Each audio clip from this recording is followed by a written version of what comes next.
Mrs. Sharp still managed the property, raising Frye's rent often and with gusto, believing he concluded that his family fortune warranted such outrage.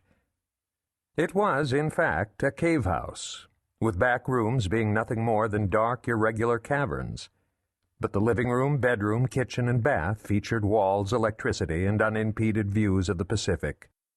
Frye's friend said that the cave house was like Frye himself, half-finished, prone to dark recesses. At any rate, it was home. He stood in the living room and felt the floor rotating under him, an illusion he explained away as the spinning of Earth on her axis. He went straight to his answering machine. Frye attended to this gadget with devotion, hopeful that some huge improvement might be in the offing. Linda called to say she had filed Friday. Dr. Redken's office called, scan results in. Bill Antioch at the Mega Shop called to tell him about the Masters Invitational Surf Contest at Huntington Beach. The last message was from Bennett. Hope you haven't forgotten the birthday thing at the Wind. Lee wrote a song for us. See you there about 10, little brother. Saigon days are still going on. That's civic party, so I'll save you a seat.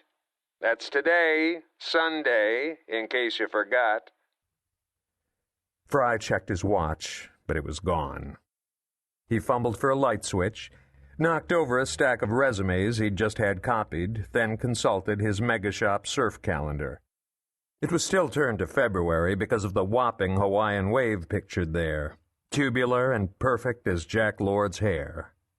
Flipping to August, he confirmed that this was Sunday, Bennett's birthday, and, of course, his own. He gathered up the resumes, wondering if the Register would call him. The Times had turned him down for lack of 5 years' experience in daily news reporting. He'd sent a resume and a snappy cover letter to every newspaper in driving distance. He hated writing those letters more than anything on earth. Frye called time, made a cup of coffee, dumped in some milk, and went outside. Feeling festive on this, his 33rd birthday, he put down the convertible top and set out for Little Saigon. Back out Laguna Canyon Road, up the San Diego Freeway, a warm summer night filled with redolent intervals of strawberries, oranges, asparagus, smog. Thoughts of Linda, filing Friday, rushed his mind, but Frye countered them with the radio news and images of his weekend bacchanal. His marriage had lasted 5 years. In the end, it had shot downward with an almost ballistic velocity. He assumed he had asked for it. Linda, he thought, I can't face you now, love. He pondered his family instead. Bennett Mark Frye, ex-second lieutenant, 3rd Platoon, C Company, 1st Battalion, 3rd Marines. Bennett had made his bones and spilled his blood in Dongzu, just north of Saigon, suffered the instant havoc of a bouncing Betty, and returned to the States shortened and decorated. At 38, he was 5 years older than Chuck, to the day. Sometimes this shared birthday seemed all they had in common. Bennett, in his full complement, was shortish and thick. Chuck was taller by far and lean. Bennett was dark, Chuck light. Bennett was popular, a leader. Chuck was private and often even had trouble leading himself. Bennett was better at just about everything.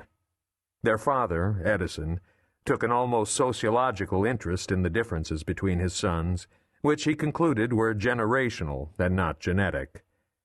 As a decorated World War II hero, Edison believed military discipline had made Bennett what he was today, and that Chuck's lack of any discipline at all had made him what he was, and wasn't. Then there was Hyla, the peacemaker and source of whatever grace her sons had come to possess. He got off on Bolsa, made a U-turn, and headed into the city of Westminster.